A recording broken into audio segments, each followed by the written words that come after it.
So additionally, in mountain pose, we're going to work on foot placement. So what foot placement is making sure that our foot is perfectly in alignment. So toes turned out is not perfect alignment for the feet.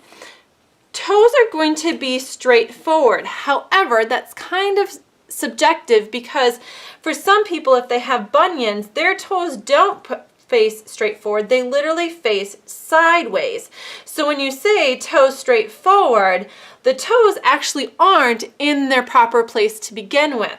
So that's usually a good start with your cueing is toes face forward, but if you can even get greater in depth with your cueing, it would be to cue this outer edge of the foot.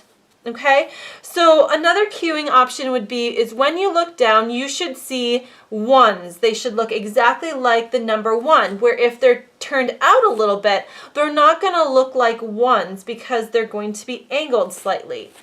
Or you can talk to this outer edge, where this outer edge is almost parallel. Depending on some people's feet, it might literally be parallel, but then other people's feet, it might not be. So you can say where the outer edge is almost parallel. For me, my outer edge is not quite parallel. If it was, I would actually be rotating too far inward. I'd be rotating too far internally. So for me, I have to keep my heel in just a little bit, but this edge, I'm working towards it almost being in a vertical line, okay? Or a horizontal line, whatever you want to, however you want to say it, but this straight line right here. Okay, so in that, the toes are forward, and the alignment of how far apart to step your feet comes from the hip.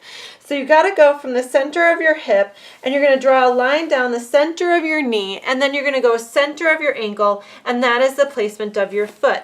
So for some people, they need to take a wider stance. Some people need to take a closer stance, depending upon what their natural bend is for how far apart they set their feet.